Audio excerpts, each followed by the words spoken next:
boom! Welcome back, ladies and gentlemen, to another episode of the Comeback City! It is a big Wednesday night episode, y'all. Let's go. We have a lot to discuss. Big day yesterday. Sky, what happened yesterday? I don't know. What did? Hey, hold on. Give me some more. Actually, you know what? Your energy's too high. Bring it down. I'll just produce today. You guys, housing is out. Okay.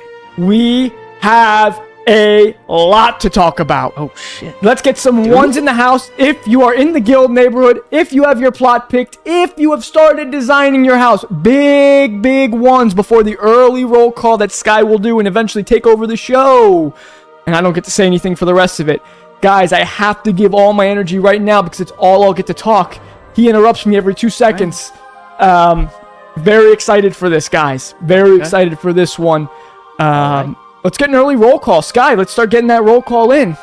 Ladies and gentlemen, how are we all doing? Welcome to another Wednesday night show. Yesterday, we had a nice little patch update. Something interesting happened. 11.2.7, it has arrived. The warning, the signs, the tales. We got the story content. We got housing. We got a couple new bits going on. We got lore walking updates, the War Within recap.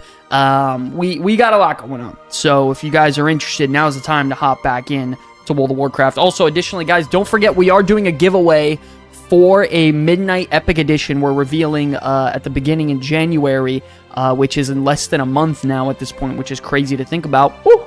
So make sure you click that link that's in all of our videos, pretty much advertising it. Sign up for the giveaway. Not only that, we have the BlizzCon ticket giveaway thing. If you haven't heard about that, stay tuned for that. But we got a packed show tonight. We got, the weekly cooldown. We got some news. Tonight. We have a forum freakout section. We got a hot take debate. We got some housing potential pictures to go through. We'll see if anyone has any updated on our Discord yet. And then we're also going to be going through some of your guys' stories as well. Wrapping it up with that. So a lot to go over tonight. Very slam-packed episode.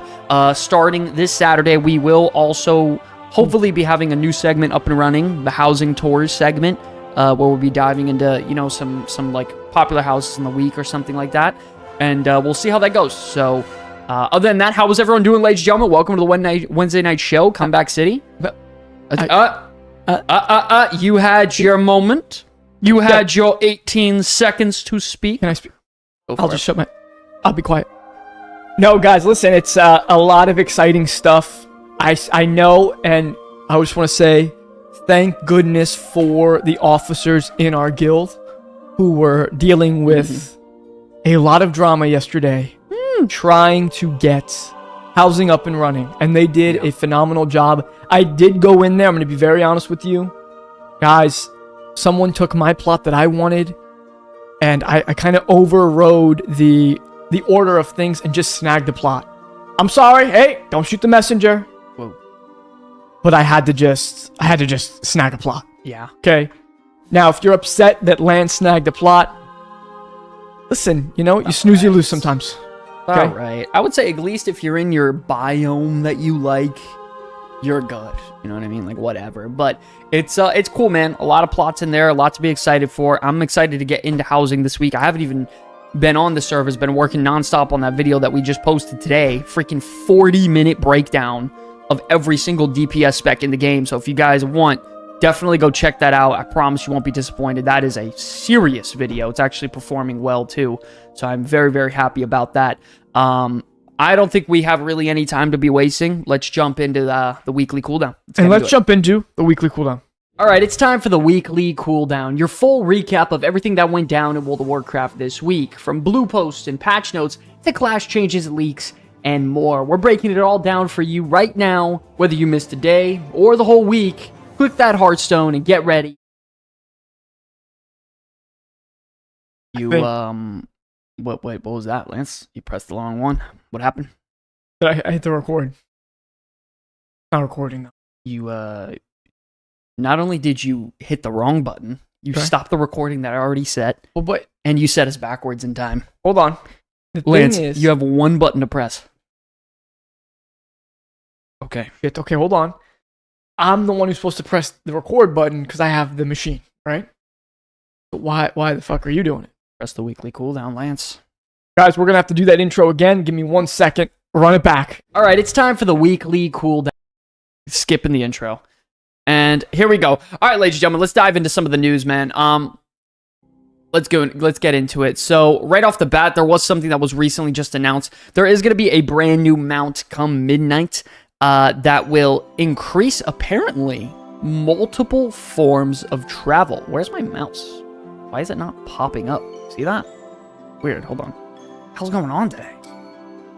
I actually see your mouse. No, on the thing, it's not showing up on the display. Okay, I understand you.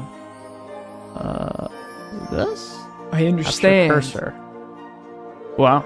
Okay, I can't believe Joey, that I worked. can see Joey. Okay, so apparently you can increase your flight, ground, and swim speed all in one, which is very odd. Obviously, nothing's ever been done like that in World of Warcraft history. So very, very odd to say the least. Not sure which one of these it's going to be. Normally mounts such as the seahorse specify where it works best. Traditionally, swim speed increases mounts that don't receive bonuses or reduce bonuses to other things like movement on land, just like the Dark Moon Turtle, if you got that. So, this is another different mount available. That was data mined. Really fucking cool mount. Wow. Good lord. Look at that bad boy. I think I can tame that little guy. That guy's cool. So nothing too, like, absolutely, mind-breaking here. Additionally, there were some data mine class changes. I'm going to wait until later in the stream to go over this because I'm sure they're going to release an actual official post, like, any minute now. Mary, how's it going? Housing consumed my last day. Oh my god. Love shaman. Huge buff for the shamans. Yo, everyone. shout out to Hells with a $5 new sleeves for Sky. Little sleeves angle. Is that what we're going with? I gotta buy some new sleeves. Anyways, going and continuing because I'm definitely not going to go through all these percentage changes right now and trying to calculate the numbers in my head. I think that's a little crazy. There are... No, what the hell? It didn't copy. What's going on here? Come on, Scott. Yo, the production today is crazy. Get these guys out of here. Get rid of them. There it is. Brand new patch, guys. It's officially live. The warning. Believe it or not, it's not just housing, everyone. It isn't. There's some other stuff. But there is this trailer that I did not get to see. Did you see this yet? The housing trailer? No. Good, because I haven't either. Let's check this out really, really quick. 2-minute video. Wow, look at that.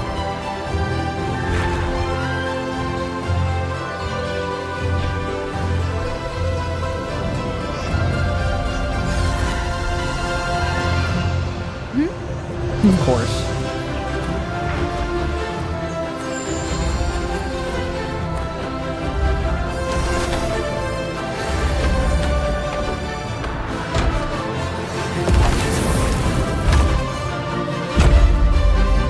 Man, they did great with the animations.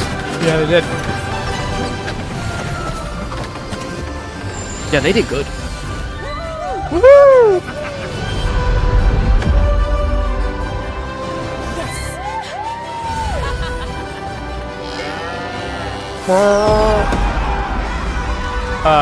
Interesting. In-game weddings. Scott. In-game marriage system? In-game wedding.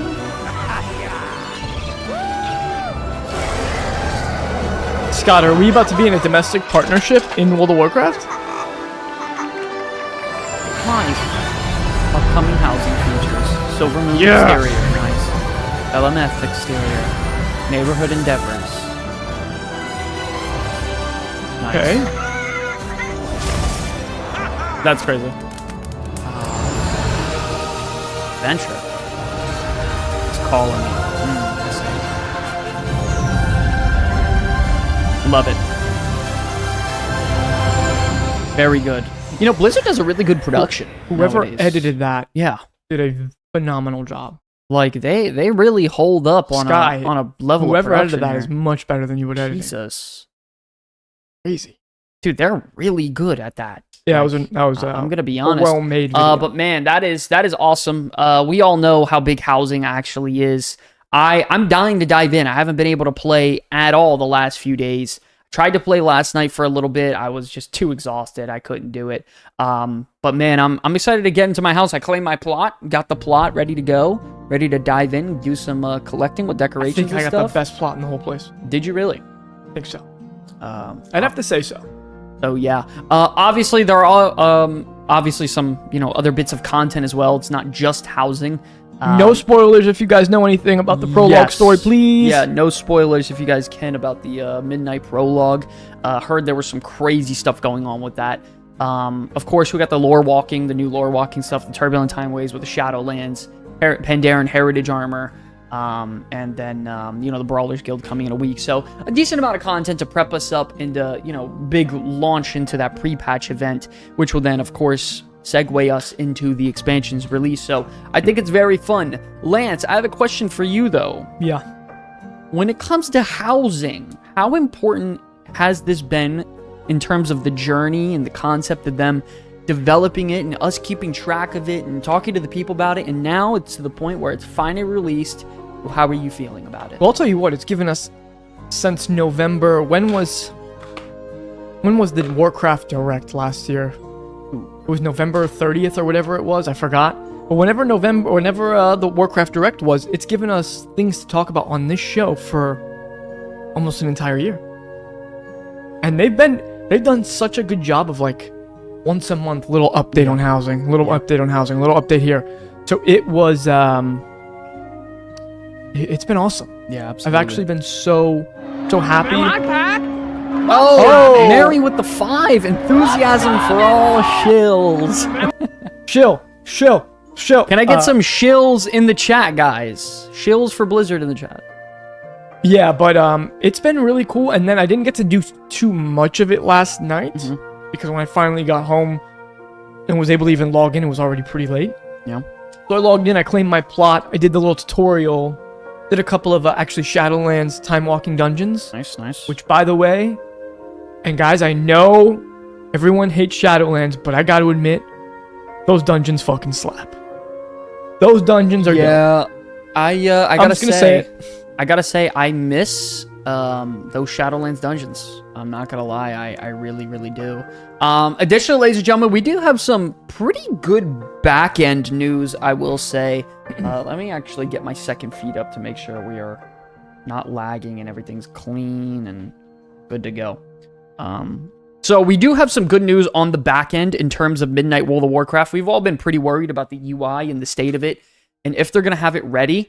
Well, the good news is Elv UI, the popular, user interface add-on, is returning for Midnight World of Warcraft. Very interesting. Over a month ago, Elv UI, the whole issues with the announcement from Blizzard a few months ago, a lot of people were announcing they're not coming back and they're not going to be developing things further. What was the other popular one that said they weren't? Damn. Oh, man. Is it DBM? Well, DBM. Or was it just Weak Auras? Weak Auras was the one. It was Weak Auras and Elv UI. Okay, so it was Weak Auras. Okay, so Weak Auras was the big one. It seems as if Elv UI update for Midnight, as well as Miscellaneous. I have not read this. I don't actually know what this says. We're planning on support for the upcoming TBC anniversary, starting the pre-patch in January. For Midnight, we intend to work on patch 12.0 support. So, I mean, I don't need to, I guess, dive into all this. The basics such as anchor, skins, chat, bags, and action bars are already patched for the beta. And then a final decision how we plan to handle unit frames and nameplates have yet to be made, which, I'm going to be honest, they're probably going to go ahead and continue if they've already done development on such things. Weak Aura still has functionality. I'm testing Quasi UI right now. Yeah, I mean, for now, all this stuff is going to work. It's really just in the future, when that pre-patch hits, I would assume we're going to get stripped of a lot of things. I would assume they're going to start, warming us up for the big switchover, Probably. Yeah. I just have too many other things to worry about. Worrying about it. Like I said, the only add-on I really need is Plater. If Blizzard gives me a version of Plater, I'm golden. Yeah, they're working on a version of Plater right now, which we can check out later. I could even just pull it up now really quickly since we're on the topic. Since we're on the topic right now, So LVY could be making a full-blown return. As of right now, though, it's mostly like miscellaneous things, like bags and just skins. Mostly and stuff. TBD. Yeah, it's kind of whatever stuff. But their sort of plater has been updated a little bit, and they are working on some stuff when it comes to making these little bars and everything look cleaner. Let me see if I can open this in a new tab. So you can see that you can color code certain mobs now. And I don't know if you guys use like popular plater sort of plugins. Typically, they'll have certain mobs like purple mobs be caster mobs. So you know to prioritize a kick on them or whatever. And then other mobs are just like whatever. And you can color code them, you know, kind of how you want. It seems like that's what's happening here. I'm not sure if this is intended. Because I thought Blizzard wanted to get away from that sort of thing. But let's check it out. Via the WoW UI dev Discord, they're currently okay with this workaround, and the article has been updated. Well, that's good. So apparently they're okay with this, which isn't a bad thing in my opinion. One requested feature for some players is the ability to color code enemy nameplates according to the mob type. Many players use color coded enemy nameplates to easily identify dangerous mobs, especially casters and priority targets. Yeah, exactly. In the war within, color coding nameplates according to enemy mobs is massive advantage and keys that many players use. With the disarmament of add-ons on the midnight beta, many players have been asking for color coding nameplates. So I guess this is going to be a thing. That's kind of a W. Now, how can they get it to the point where you're not missing out if you don't have this configuration within their Blizzard UI? Because that's supposed to be the whole case of them not adding, you know, having all these add-ons, right? Is we don't want other players that aren't really aware of this stuff to be lacking because they don't have XYZ configurations instead of just now at this point add-ons. I mean, yes, but at some point, it's like if it's in the game native and you could just do it, and you could even copy someone's profile for it, you gotta let people. I mean, there's gotta be something that like having more knowledge does give you, right? I guess. It's in game. You could just do it in game. I don't see the problem with it. By using this criteria, UI developers have discovered that you can color code nameplates with high accuracy by looking at these criteria in certain ways. Bosses, elite lieutenants, melee mobs, flagged as a paladin/caster mob in a group, interruptible cast. So yeah, I mean, overall, this is cool. I mean, yeah, and I guess you can color it completely yourself. Yeah, but come on. I mean, yeah, this is great. There's really nothing else to it. This is awesome. This is great news. This is a W system. Great feature. Super customizable. Apply only in instances too, so that's good, but yeah. I mean, how easy is that, Lance? That's, It takes 2 seconds. You pick a color, and that's it, you know? I mean... Yeah. You know, sure. That's... And they have perfect. even a mini-boss one. It kind of goes... which is like priority targets. All the more reason they need to have it. Wow. Right? This is great. Holy shit. So is this an add-on? This was made using Platinator and the default customization options, and it works relatively well. All right. So I'm guessing that's an add-on? If it's easy to do, the answer has to be... Yeah. There's an additional script and code that can be added to Plater and Platinator that allows real caster to swap their nameplate color the moment they cast a spell, but that is not available out of the box.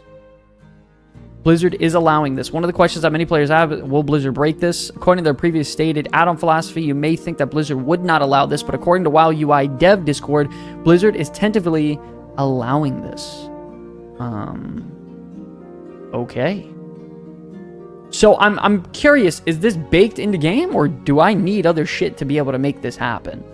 Because if I need other shit to be able to make this happen... then I don't want it, because it just give us Plater then. Yeah, it's just the same shit. Yeah. So we'll see. Who knows? Maybe I'm right, maybe I'm wrong. Cozy restaurant in the Vineyard in the neighborhood. That's crazy. By the way, I saw some people working late last night on their housing. It was unbelievable. I can't believe they were already doing it. Anyways, continuing, I think there was a little bit of an interview that I wanted to dive into as well. Screen Rant interview. 3 interviews with Blizzard about Midnight and player housing. They've combined all 3 interviews into one article. They've organized the highlight for us. Wait, I don't have time to read an entire article.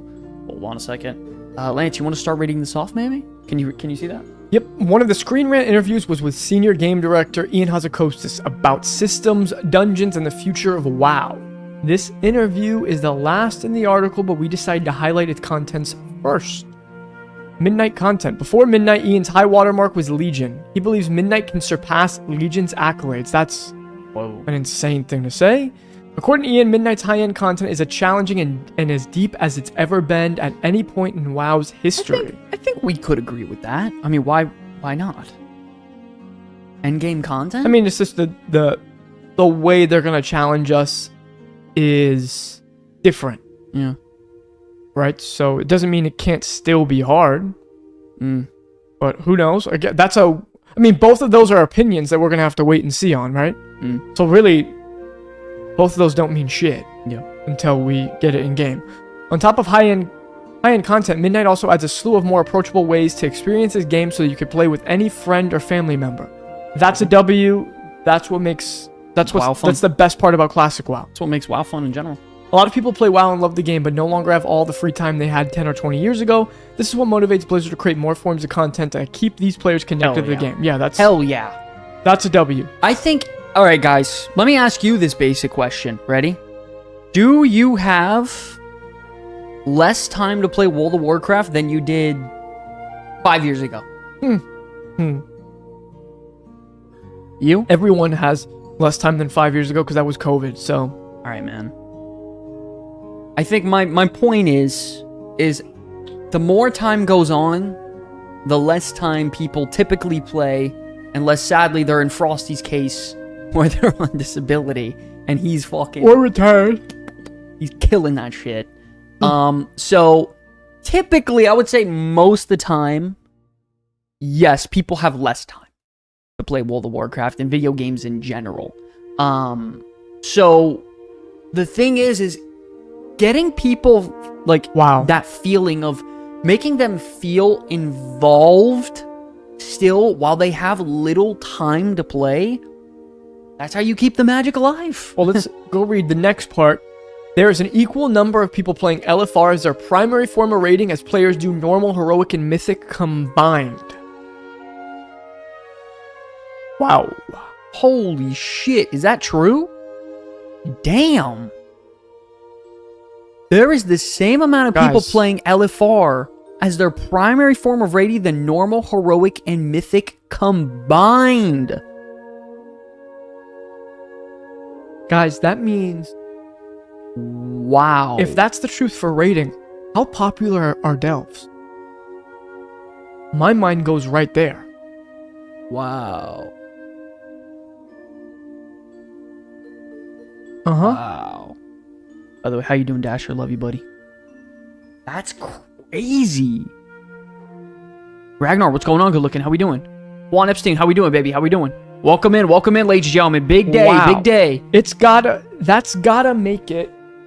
That's gotta mean delves are the most popular form of gameplay. My God. Wow. I'm gonna be honest. I'm really. Am shocked. I the only one that thinks, yeah, that's insane? Yeah, obviously, I feel like it's I'm the a little least crazy barrier to entry, right? Obviously, sure. So you have to think. But I mean, when you really break it down, it's obvious. But if you think about it, also, it's kind of sad because there's something really special about getting together with your team, even in normal. Like, forget heroic and mythic, just normal. Like, there's something really special about getting together with a group of teammates, going into a raid and trying to crack down some bosses. Like, there's something really special about that, in my opinion. And I think it's kind of sad that a lot of people don't get to experience the game like that. You know? Yeah. And I think it goes to show, like, because raiding like that isn't the primary form of content anymore, people would rather just quick accessibility. Well, yeah, the game isn't raid or die anymore. Right? Yeah. Yeah, that's... What's up, Staho? How we doing? And there's... That makes you wonder. Now, Mythic Plus definitely hurt ratings numbers. right? Yeah, for sure. Because I do. for most people, you don't need 20 people or 10. You don't need 20. You need to go to 5. And you could pug it. Yeah. But then there's delves. Yeah, of course. When you break it down, it just makes, obviously, it's a half of a half. Got cut in It's half the- and then cut in half again. it's the highest barrier to By the entry way- you could have. Delves, man, I gotta say, guys, and I want to hear all your opinions on this, ladies and gentlemen. I know some people may not agree with me, but man, I gotta say, delves, I think that was the primary reason I stayed active playing an entire expansion start to finish for the first time ever for me. It was the biggest catalyst on what kept me busy, what kept me caught up, what kept me interested, had me access to gear, some cool story moments, some fun experiences. Delves, I think, saved the longevity of World of Warcraft for me. I think it did. Because typically, I would get really bored with Mythic Plus fast. After you down a heroic boss, I'm not really interested in raiding anymore. I don't need to go into Mythic. And then PvP was bad up until this new expansion that's coming out. It's looking to be really good. So, wow. What do you think? What's your opinion on that?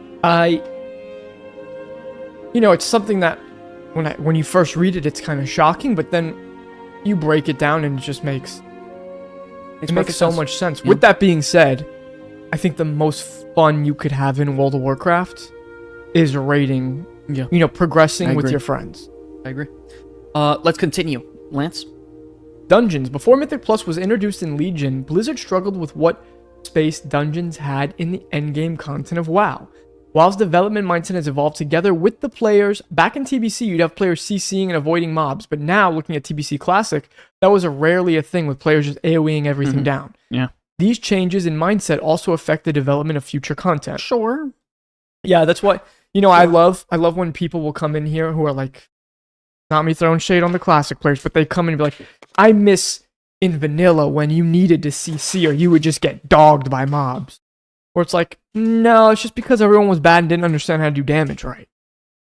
Listen. Or kite. People are always going to do the meta thing. If you miss that so much, I'd love to see you when TBC Classic launches. I'd love to see you hop on a rogue and see how many times you get invited into a group over the course or over a warlock or a mage. Let's see how many times you get picked over them. And see how many tanks other than a prop paladin are running heroic dungeons, boy. Let's see. I'm dying to see it. Because the truth of the matter is people don't actually care about shit like that. They don't. They care about speed and efficiency because the truth is, at the end of the day, everyone is running out of time in their day and they're looking for efficiency. Yeah. So I don't buy it. By the way, the same shit's gonna happen when Classic Plus comes out. All these people talking about how they want the journey. All nonsense. It's all nonsense. I know, and man, everything can just be brought back there, right? But and these are all people that are saying they want the journey and they love the world and they actually don't give a shit about the lore. They don't care about the journey. They don't care. Oh my God, Righteous Penguin is back. Yo, by the way, it actually is all BS. Maybe you could wait like 1 more week, max 2 more weeks, but it is definitely time to. I mean, pre-patch is probably pre-patch is probably end of January, early February. So yeah, it's time. Yeah, it's about time. Continuing though, into new and returning players. You want me to read this? I got it. Blizzard has tailored the new player experience to slow down things for new players, allowing them to take it in one step at a time.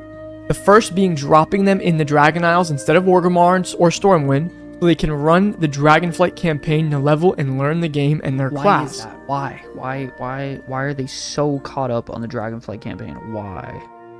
Well, why? You're gonna give them all of the most modern questing, right? Okay. So you're gonna make them go from Dragonflight into War Within with that new War Within campaign right into Midnight. For returning players, they've created the Arathi Highlands experience to help those who haven't played in a while catch up to systems and lore that they might have missed in the past expansions. Okay. Once dead, good night, buddy. Much love, once dead, dude. God bless. Future of WoW and housing. ENC's WoW's still around and still kicking in 10 years. Their focus is more on the next 5 years, however. The main thing is that they want to be guided by the players on where to go and not the other way around. The main thing is they want to be guided by the players on where to go and not the other way. Okay, I'm understanding. Looking back at housing, Blizzard will be closely monitoring what happens in the next few weeks to know what they need to do to empower players in this new form of content. Okay. Blizzard has been working on player housing in some capacity since before the pandemic, with a lot of work being done in parallel with Shadowland. That's what I've been saying. Jesus Christ. Pre-Shadowlands? Fuck. Dude. Oh my god. Okay. The second interview was held by Jay Huang and principal artist and Garth DeAngelis, associate production director, about midnight zones and limits of what player housing can provide to players. Your house should reflect what you want to show, be that either welcome home or welcome to the Void War. The new Eversong Woods experience continues a lot of threads from the original TBC zone. Zones for Midnight are larger than the War Within's, but smaller than Dragonflight Zone. Okay. Dragonflight zones were... Those are ginormous. Nuclear size. Yeah. Housing is a long-term project for Blizzard, and they want to know what the community wants next. The sky is the limit for content in housing. During the interview, they mentioned that maybe one day they could allow players to automatically reward others if they complete something in their house. For instance, if someone clears a parkour course they created, it could trigger an automatic reward from the course's creator. A type of player-created fake quest. No promises here. Just a cool idea. So user-generated content. Listen, all I'm gonna say is Blizzard will never spitball something like that out of nothing. No, they're not allowed to say that unless it's on their minds. It's definitely on the mood board.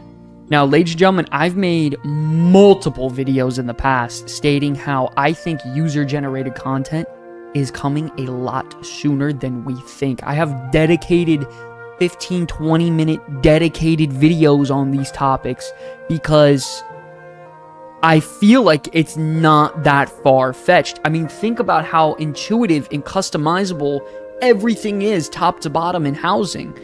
How far is it away in terms of development where you drop in an NPC, you drop in some mobs you gotta fight, and bada bing, bada boom, you're on your way. In my head, what they should be doing for it is something like, for RPers, they could put together the stories that they want to tell their RP group and make them actually have content. So at least when there's combat, they're fighting Defias in their combat scenario. Remember in fight. City of Heroes or Yeah. Champions Online? You know, some of the things you can do inside of those. Like Champions 100%. Online, you can make the Nemesis system. You can make your own villain and customize that said villain with a transmog. Like, is that really that far off? Like, is it really?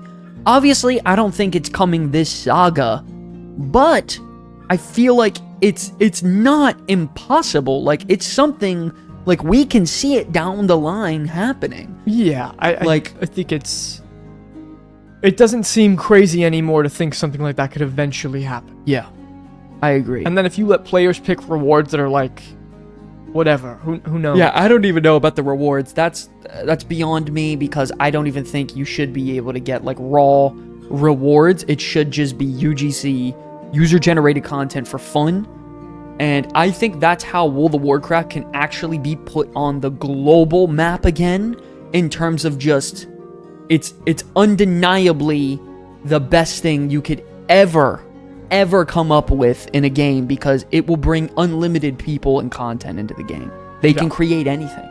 They can create dungeons. They can create their own stories with their own custom heroes or villains and betrayals and sabotages and sneaking and thievery and... Oh, it'd be huge for... You can do anything. Yeah, it'd be huge for RP. Anything. You can create and it probably help get a lot of people into RP because there's actual content there. You can create storylines that are so deep that people are invested with. Like, it can end up being canon. Like, you can do the craziest shit. Probably would never be canon, but... No, but you know what I mean. They can take things like that and make it canon. I'm not saying a one-to-one copy of the story is just going to go canon, but... You know what I mean. Very, very interesting, man. A type of player-created fake quest. Wow, that's a good sign. Very interesting. Very interesting. Continue, Lance? The final interview is with Jesse. I have no idea to say that. Erlin Cheek? Yep, principal game designer, and Joanna Gianolis, senior UX designer, where they discuss player housing origins at Blizzard and its goals. This interview is the first in the article. Player housing is a new pillar of WoW gameplay. Built with that in mind, there will be players who will complete Exile's Reach and go straight into their house. Yes, Dasher, by the way, Neverwinter Nights, yeah. That's kind of where I fed off of that idea the most on that video back then, was the fact that the GM for this Neverwinter Nights, he had this campaign, and these people were running through the forest, and he decided to just spawn bandits right on top of them and ambush them and encounter them. But it's just incredible stuff. Sorry. Continue, Lance. Housing had been an idea in a Blizzard's minds for a long time, almost 15 years, but it always presented a lot of challenges both in the tech and the art categories. The road to housing was not clear. It had a lot of twists and turns, projects scrapped, and features reinvented over the past 3 years or so of development. We knew from early on that everyone was going to be able to get a house. That was, I think, one of the first things you said, Jesse, was like, this is for every player. Everyone's going to get one. The concept of housing universality, I don't know what that is. Universality? Yeah, that doesn't seem like a real word. I've never heard meant of that word. Blizzard spent a lot of time on accessibility. It was crucial that every player could decorate their houses with a simple yet powerful UI. Housing will not be mandatory for anyone. However, there will be rewards here and there, like a quest to reward some decor that might pique someone's curiosity about housing. Sure. WoW has always been a social game. Now with housing, there's even more to explore. How is sharing a space with your friends or with your guild work? Blizzard's excited to see what the community does with this canvas. I mean, it's awesome. The whole thing is awesome. The concept is awesome. The future of it's awesome, because let me tell you right now, if you think they're done developing on housing, like this is it, it's just going to be some other decoration rewards and a monthly event, you're out of your fucking mind. Yep. They've been putting this together for 5 years.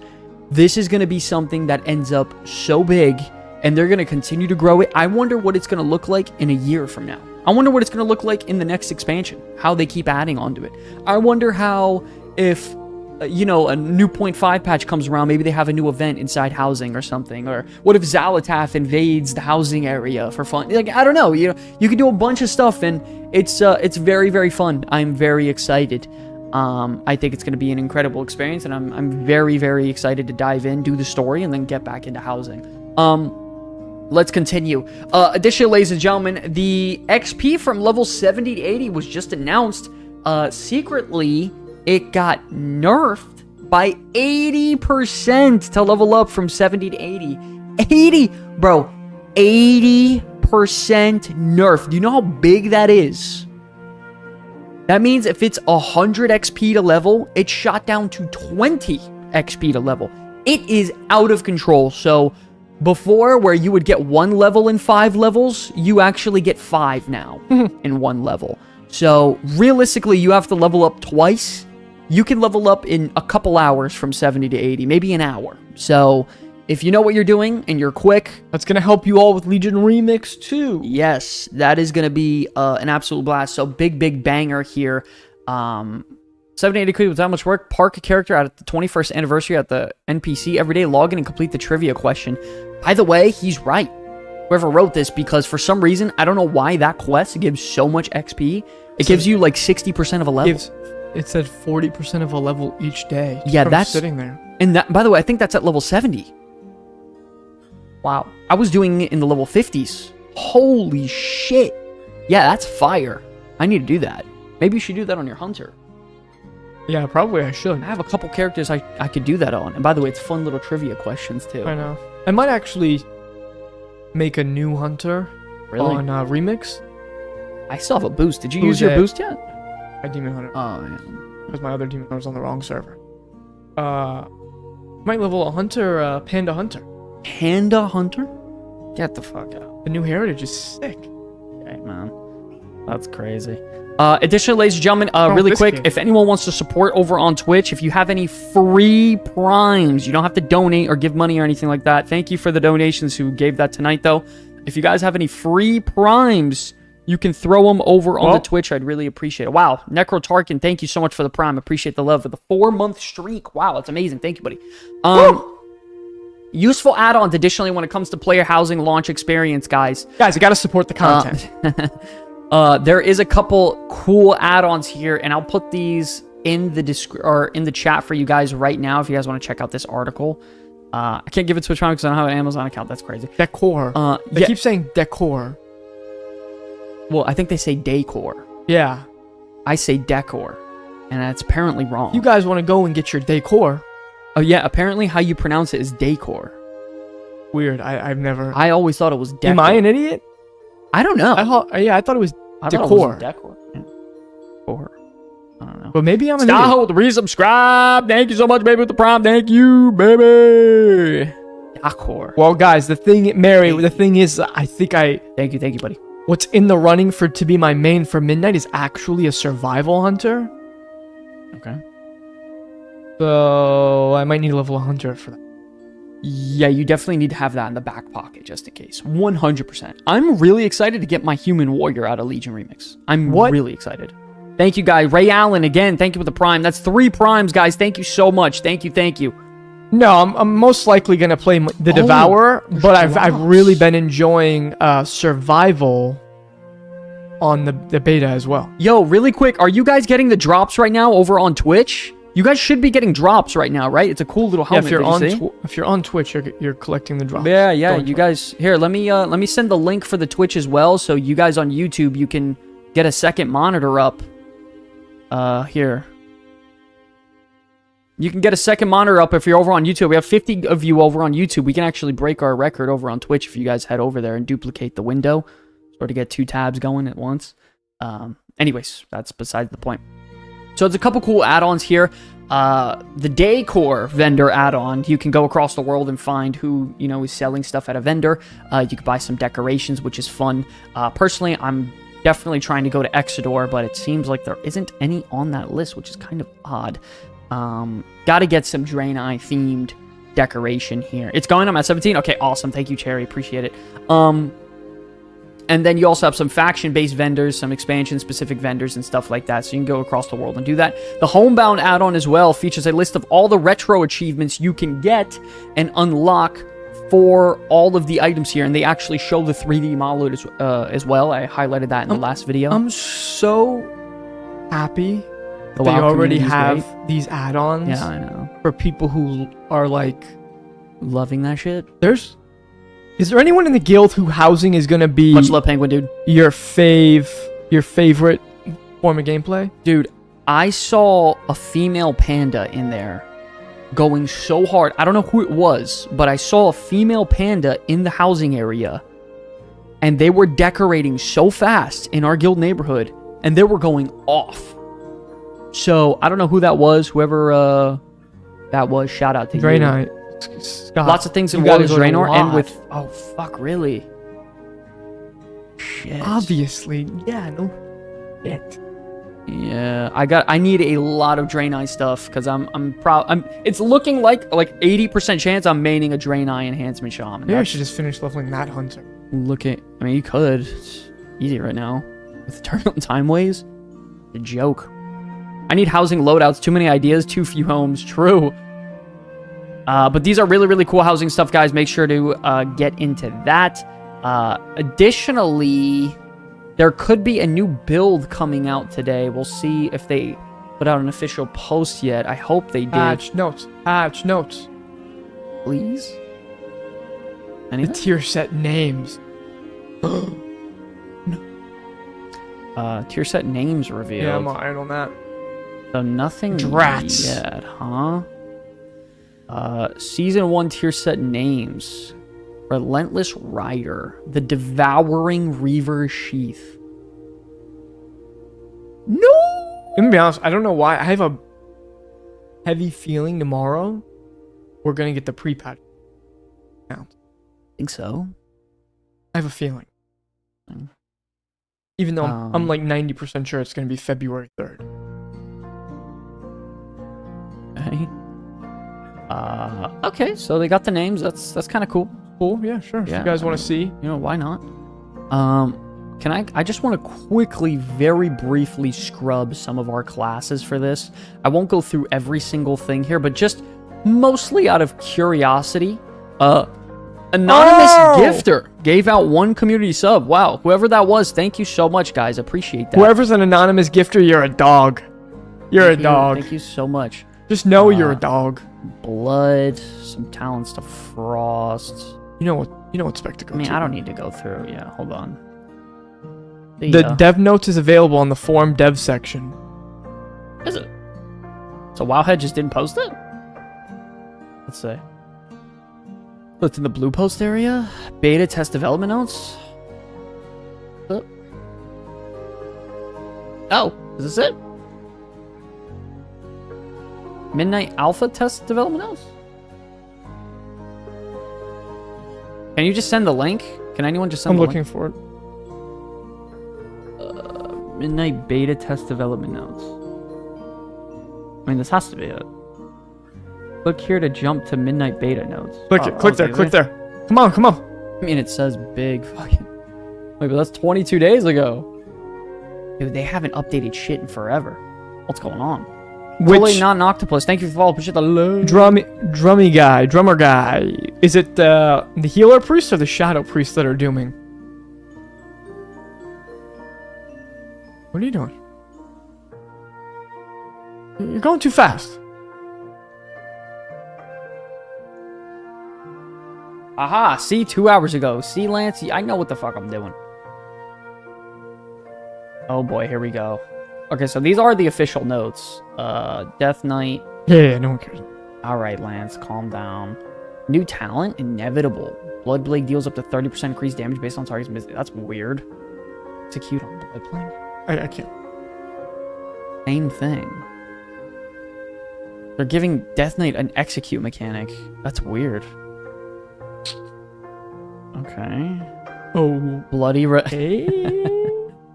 That's good. I'll have to dive into every single one of these in a second. Pestilence has been redesigned. Jesus. Come on, baby! And gain a charge or putrefy. Wow, it's a W change. Outbreak is replaced. We're gonna get some. By the way, this is supposed to be a very big update. It's been 3 weeks, I think, since. Not 3. Chill out. It's been 2. Okay? Chill out. And really, it's not even 2 full weeks. They just skipped last week because of Thanksgiving break. Okay. Anyways, new hero talent, Annihilator. You already have that. A Void Falls icon has been updated. That's it? Wait, that's no. Chill. That's just for Havoc. But Devour would be first because it starts with a D. Oh. No, it isn't. Icons for them have been updated. No! Hoodies, what's going on, baby? How we doing? Okay, so we're just going over the very, very recent patch notes, guys. It's been a few weeks since they've done anything, so this is very, very important. These are typically going to be very big notes. Haven't seen anything too crazy so far for lands. Discord. Light of Elune triggers Fury of Elune. Okay. Keeper of the Grove. Summons 4 Trance. Wow, that's pretty good. Moonfire cast by Trance no longer generate astral power. That sucks. In addition to adjusting tuning with several abilities, the changes aim to reduce some of the more subtle complexities of Balanced Druid. Like what? Upkeeping a fucking Eclipse form? I don't understand. What's complex about that? Just stay in Eclipse for as long as you can. Celestial Diamond is reduced by 60 seconds, and it has 2 charges. Wow, it's a W. Yeah, they really are pushing you into that gameplay style of just stay in Eclipse for as long as you humanly possibly can. Okay, bunch of damage increases. This is all kind of meaningless. You know what class to check next? Feral. These changes are primarily ability and talent tuning. That means they're doing nothing. Restoration, same. Augmentation. Personal and pet damage spells reduced by 15. That sucks. Duplicate no longer increases Ebonmite self-damage by 100% while attacked. That sucks. Duplicate 100% increase to Ebonmite no longer snapshots. That sucks too. Season to be fair, bonus. Apparently they've been slapping on the beta. Okay, as part of the broader pass, we're reducing Preservation's healing capabilities with Minithra's Blessing. I believe that's their Apex talent. Could be wrong. Hunter, BM, nothing. Pack Leader, minor changes. Beastmaster Hunter's been performing stronger. Yeah, no shit. They're #1 by a mile. So they're just nerfing them. Okay, wait. All of that is just kill command nerfed by 15%? That's their answer to that? That's crazy. That's insane. Hype train success. Oh, thank you guys for the hype train. I appreciate it, guys. Shout out to you with all the primes. We got a new frog emote. Thank you guys for supporting the content. Thank you. Oh, come on, baby. Is this the week, Lance, where we get some Fire Mage updates? You don't deserve nothing. This is the week, isn't it? Frostfire bolt damage. This can't be right. Increases shatter damage. This is okay. Increases frostbolt and glacial spike. Heat sink. Bellslinger. Splinter storm. Use many effects. Damages his auras and deliverables. Ultimately a simple and very passive effect. Yeah, no shit. Moving this. Significant splinter generation throughout impact feels more capstone worthy. Okay. Splinters. I mean, that's just a boring thing overall. Arcane. Can we get some actual meaningful updates to this spec? Because it's boring. Zero. What's going on, baby? Decor. What's going on, baby? Additionally, causes arcane missiles are gonna. Okay. Wow. Really? That's really strong. What the fuck? Jesus. Fire. This is it, guys. Here we go. Fire Mage is gonna get overhauled. Meteor's still underperforming, so we're giving it a bump up in damage and further increasing the single target priority of target effectiveness. The updated overflowing energy and fireball's cast time reduction are intended to help fireball more consistently and frequently generate hot. No. What? No. Are you not? No. Are you upset with their intended game design? Let me finish. Fireball's cast time reduction are intended to help fireball more consistently and frequently generate hot strikes in between your combustion windows. Terrible. I hate you. We're also reintroducing Scorch and Heat Shimmer with a focus on adding some more procs and gameplay in between your combustion windows. That's so stop. They just got overhauled. Keep reading, Bubby. Yo, wait a second. While combustion is not active, damage from your ignite has a small chance to make your next Scorch instant deal damage and then give an automatic crit, right? Is that how it works? Doesn't say anything about or they're not going to give that talent still. Yo, at least that's one button back. I will take at least one interruption. Oh my god. Board. What's going on? Good looking. How we doing?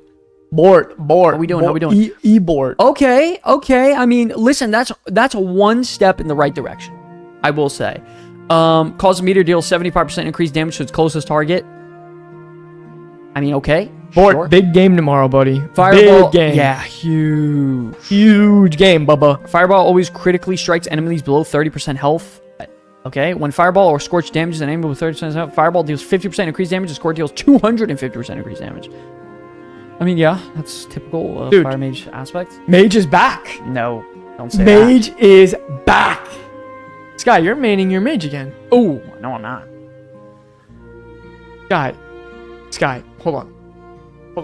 Let me explain something to you. Meteor damage increased by 30%. Meteor Think about it. With Fire Mage's small amount buttons, you could wait a on your second. Steam Deck. Fireball cast time reduced to 1.75 instead of 2.25. That's actually pretty good. Sky, I'm telling you. Kindling is now a 1-point talent. Was 2. That's a W. I'll take an extra talent point. And it reduces by 60 seconds instead of 30. Are you understanding what I'm telling you? That's actually W. You could play that spec on your deck. Your Steam Deck, yeah, maybe. Scorch has returned, is now available below Ignition. Inflame's position has changed to the talent tree. From the ashes and field of burn to switch places. Scorch has been removed. Firestarter no longer a choice nor was Scorch, the following talents have been removed. Okay. Nothing too crazy here. On Frost's AoE and Cleave gameplay, we don't need to worry about Frost. Frost is going to be just fine. Winter's End. You're a hater. Holy shit. When an enemy affected by freezing dies, it explodes? And you wanted to skip that? Yo, that's so dope. What? Lonely Winter too, so if you don't want it, that's cool. Glacial Chill. Glacial Spike damage increased. Applies 2 additional stacks of freezing. Okay, cool. Glacial Spike no longer applies period. Okay. And now Shatters 5 stacks. That's a W, because sometimes I don't want to press islands. Frost Mage is S-tier fun design. Frost Mage is S-tier fun design. So you are gonna main your Mage. I'm telling you right now, I'm not even joking. I put it in the video today, and it stays that way. It is S-tier fun design. Are maining that? No. Come on, bro. 1 stack of freezing. Thermal Void. Any PvPers in chat? By any chance? What the fuck? Because blaring Frostbolt, critical strike damage. All this is kind of... oh, man. I wish Max would that right now. Max is such a W, man. Love that guy. Because I want to ask, Max, what spec do you think's going to be good for... Like, what do you think's going to pair with Devour in 3s? What comp is Devour going to fit into in 3s? And Max would just make up shit out of his ass. I love that. Well, obviously, it's going to be... it's going to be RMP, like usual. back in the day. Guys, listen. My awesome friend Max, he was telling me how he used to fight against Rekful. He used to fight against Ven Rookie. What was the Warlock? Snuts. Yeah, Snuts. I mean, he's a Chad. Fucking legend. Anyways, continuing. I'm not going to go over healer or tank. I just don't know enough. And they didn't do anything to Windwalker. That's kind of sad. No, but for real, what comp do you guys think Devour will fit into while he's working on this? I'm going to guess someone with good control and just easy pressure. So good control, easy pressure is probably a rogue of some sort, my man. You gotta love Max. I mean, think about Max. Fucking love Max to death, He's bro. inappropriate. He's crude. A little bit on the rude side. Mindflay Insanity now generates 8 Insanity over its wonderful. duration. Halo now generates 5. Okay. Void Infusion grants 50. Okay, yeah. Oh, where's the shadows? That is the shadow stuff. Damn, they nerfed their Insanity, like, generation. That kind of sucks. That was, like, the one thing I loved about them because, like, every time you use, what's the new, Halo. Oh, Halo. No. The Mind, it's like Mind Blast. What is, it's not Devouring Plague anymore. It's the new one. But what's it called? I don't know the name. Shadow Word Madness. Yeah, every time you use that, you shoot out apparitions, and like you'd stack up like 2 plus a tentacle slam, and you just shoot out 4 or 5 waves of apparitions, and it looked really cool. I don't know. I love Shadow. I don't know about. I want to Discipline. love Shadow. Holy. Oh, there's more Shadow. I'm an idiot. Jesus. We're making some updates to Shadow's Insanity economy, which has gotten too high. That sucks. We're reducing Insanity from primarily passive sources. We're also reducing the damage of a few spells. No worries, Eternal Sophomore. Happy to have you Eternal! here now. What's going on? Welcome back. Welcome back. What are we doing, drummer guy? I like Idol of Yasharaj. That change to it is better, so you don't have that curse reading aspect. part 2. Yeah, I'm an idiot. I think the idol system is cool. Well, that idol was bad because after 10 seconds or whatever, it reduced your haste, which... It was just too much of a kiss curse. It wasn't good. Who the fuck ever wants that? Madness now heals you for 30% of the damage done. Good. That's kind of cool in PvP. Void Volley and Void Torrent can no longer trigger idols. Wiggle? Alright, man. Sorry. Got 10 it. seconds. This all seems like whatever. Hold on, man. Requires 20 stacks to summon instead of 25. That's good. That's good. Shadow Word Madness damage reduced. That sucks. Yeah. That sucks. Depth of Shadows renamed back to Shadow Fiend. Okay. Haunting Shadows. Was that when Apparitions reaches them, it increases the duration of a dot? Is that what that was? What? Haunting Shadows? Was that when an apparition reaches them, it increases the duration of a dot? Is that... I don't know. I have no idea. There were 100 viewers for several seconds, saying. I think it bugged out and doubled up on you, because we're at 57 on YouTube and 42 on Twitch. But technically, we are at 100. If you count both, we are at 100. You know, listen. We are back! Remember in Season 2 how we were hitting 200? What did we hit during... We hit 500 live viewers. You knew exactly what I was going to ask, right? During the expansion reveal, we hit 500. That was just YouTube. Awesome. Just YouTube. That was just YouTube. Right. That was cool. Now we're washed losers. Yeah, right. Mind better damage. Okay, whatever. Deathstalker. Oh, no one cares about Rogue. Trust me, you can see it. I need to see this. No one cares about this spec. Damage reduced. That sucks. No, Please, I need subtlety changes so bad. This spec is not good. Outlaw doesn't need to get changed. It doesn't matter about the damage numbers. Shadow clones deal 50% increased damage. Cheap Shot creates a shadow clone to shadow strike the target. That's great for PvP. Wow. Kidney Shot creates a shadow clone to eviscerate the target? What? That is so fucking cool. Oh, that's sick. Dude, that's sick value for PvP. Where is that talent located? I don't know. But for PvP, it's going to be awesome. So even when you control, you can at least get out some damage. That's awesome. Interesting stuff. That visual better be sick. By the way, the shadows, the visuals are good. The problem is subtlety. They got rid of Rupture for them. They got rid of Symbols of Death. And they got rid of one more thing. So essentially their rotation is, if it's single target, it's Shadow Strike and Eviscerate. If it's AoE, it's Shuriken Storm into Black Powder. That's your rotation. That's it. So it became the easiest, probably the top 3 easiest spec you could play in the entire game. Stop. Shadow Blades, Subtlety. Subtlety Rogue. Yes. And I mean it. Ask anyone. Subtlety is one of the Yes. easiest specs in the game. In the entire game. Yes. Look it up, clip it, and ship it. That just seems like they messed It's not up right. somewhere. And that's what I said. Something's not right. You overdid it. I feel like Assassination's supposed to be the easy rogue spec. Outlaw should be the easy one. Yeah. Combat was always the easy one.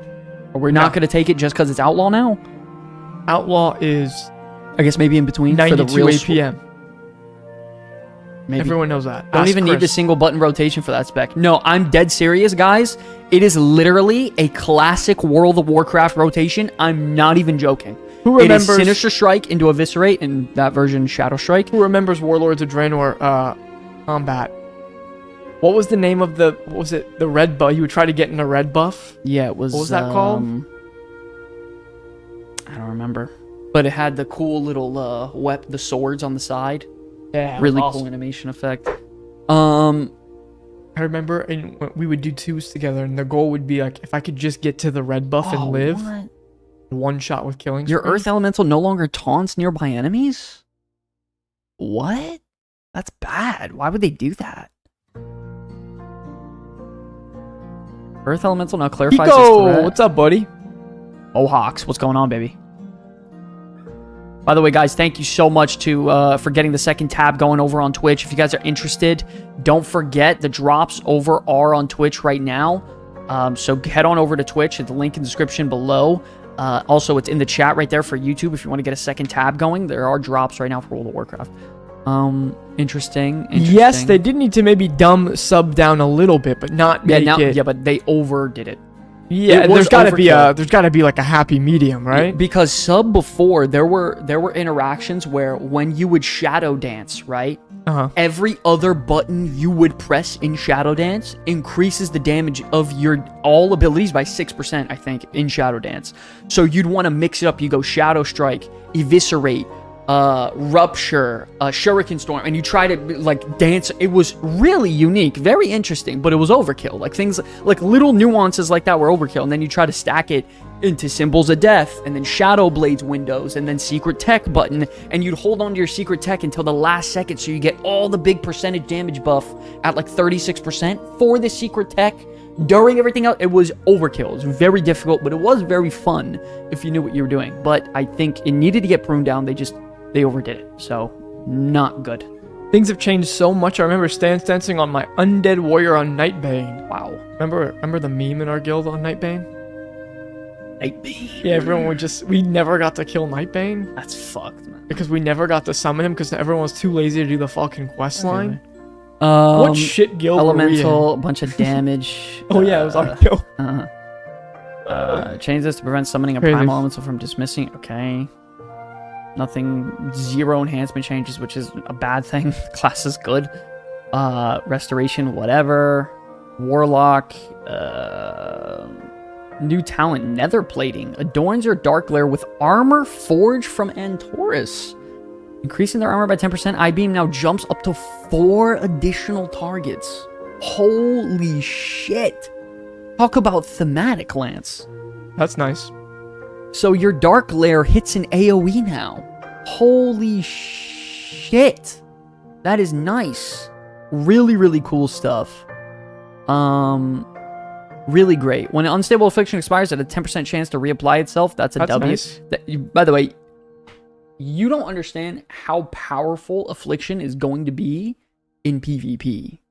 Like, It's gonna be oppressive. this spec is going to be a problem. Yeah, when you could get a bunch of unstable afflictions off and then hide. If someone tries to dispel, you're just dead. Wait, unstable affliction still has the dispel protection? Absolutely. You kidding? It hits for like quadruple the total damage in Means- one go. Yeah, it means every time So you if try you- to dispel, you're you're rolling just the dice. dead. Yeah. You're dead. So they're annoying. And you could just spread them around too. Because, previously you can only have unstable affliction on one target. That's how that worked. I always wondered, what's the counterplay? Because if you let the dots just sit on you, you're dead. I mean, sit the Warlock. Don't let him cast. Yeah. Sit the Warlock. You have to sit him and pressure him. Anyways. womp womp. Casting Unstable Affliction and Seed of Corruption reduces the cooldown of Dark Harvest by 3 seconds. That's good. Dark Lair has been updated. Summon the Dark Lair from the Twisting Nether. Increase the damage of Agony, Corruption, Wither, and Unstable Affliction by 20% while active. The Dark Lair will serve you for 24 seconds, blasting a shadow damage. Increased by 10% for every damage over time. Yeah, okay. Whatever. Dark Lair. We're adjusting Summon Dark Lair in the next Midnight Update. While pulling Soul Shards will still be valuable with this newer design, it deviates from the snapshot gameplay. So wait, does Dark Lair, like, cost Soul Shards now? Like, how does that work? Moving some of the conditional power of Dark Lair's Eye Beam into its baseline power so it stands as a powerful cooldown while keeping some skill expression. Anything with skill expression and dot maintenance is a W for Affliction. Leave it like that. Leave it. Leave it. Don't touch it. Yeah. Keep them as a dot class. If anybody in the game is going to be a dot class, let it be Affliction. Hellbent Commander. Demons deal 2% increased damage for each demon you control. Yep, that's cool. I mean, yeah. That's just cool. You whip out 10 imps. You have that amplifying the Demonic Tyrant plus everything else. That's really good. To Hell and Back, Power Siphon Implosion summon 1 imp gang boss for every 2 wild imp sacrifice. Wow. What's the maximum amount of imps you could have now? I know there's a max. Is there a cap anymore? I think they reverted that. I think previously it was at 9, but I think it's unlimited now. But Implosion, I think you can only cast, it's like a mini cooldown now. It's like every 30 seconds. So it hits very hard. But so you're going to be able to get maybe 5 imp gang bosses out at once? Potentially, yeah. And then there's also passives that summon them as well. So you can get a lot of imps out. There's imp builds for sure. Hellfire Bolt, Doom damage. It's all just damage increases. Position, new talent Inferno. Okay. Reduce the cooldown of Summon Inferno. Okay, something. Channel Demon Fire fires an additional 2 bolts. Each bolt increases the... Yeah, I mean, that's just normal Destruction Warlock gameplay. Increase the critical strike chance. Okay. Dimensional Rift is now a passive and has been redesigned. Chaos Bolt and Shadow Burn have a 10% chance to rip open a hole in space and time, opening a random portal that damages your target. That's probably so. Is this just a talent? Or is it just base passive? It's going to be a talent. Because if it is, that's probably not good enough to ever take still. Dimensional Rift has never been good, sadly. And I do mean sadly because I actually think it's a very thematic spell. Visuals are great, animations are great, sound design's great, concept is cool, but never been good. Critical strike damage or destruction. Avatar of Destruction has been redesigned. Casting Soulfire summons an Overfiend. So now it's Overfiend, it's not the proc for the Chaos Bolt. Every 12 Chaos Bolts, your next one summons an Overfiend. Got it.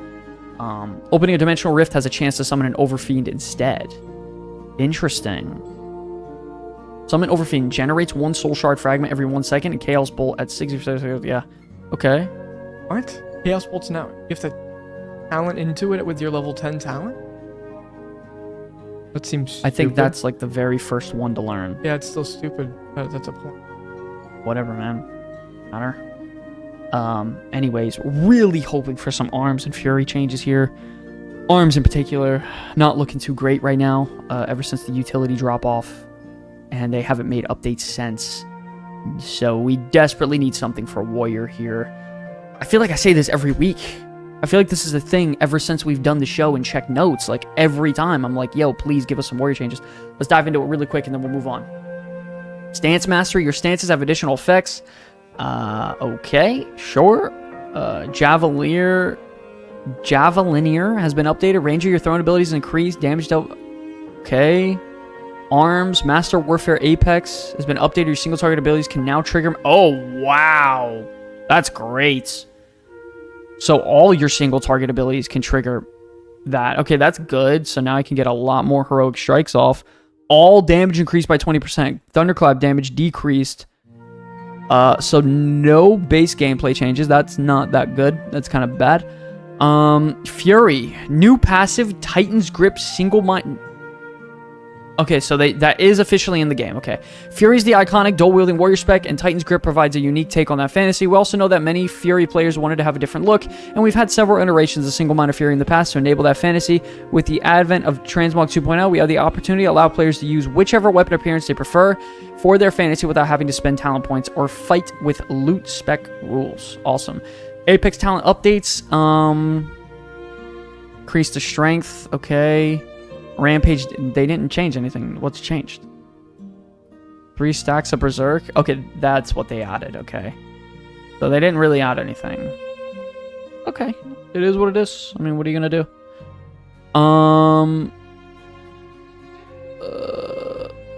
Change the minimum allowed height of the damage meter in edit mode so it can be size smaller. Thank that's the good. fucking god. Because it was humongous. Okay. I guess that's really about that when it comes to news. I think we're pretty much wrapped up. This has been a very, very long news segment between everything going on. Are we ready to jump into the forum freakout? I think we should probably Want to do the stories? Stories. Okay. Let's do that. Let me go. I just sent you some private. Okay. Why don't you? Yes. Bada bing, come bada on. boom. Wow, guys, that was quite the news breakdown, huh? Jesus, yeah. But we're gonna read some of these stories for the BlizzCon ticket giveaway. I don't know why that first one is Broforms. It's not loading in, huh? Well, that's quite frustrating.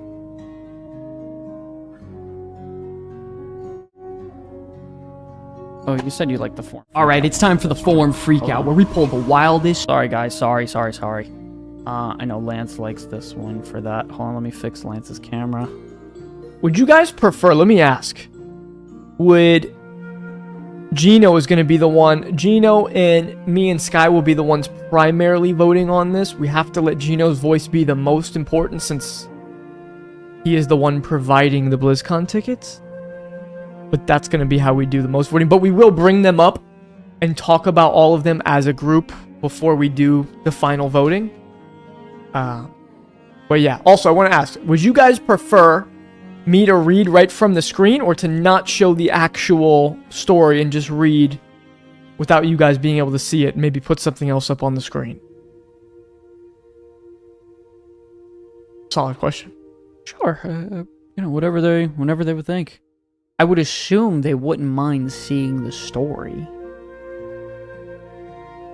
True. I think we're just read.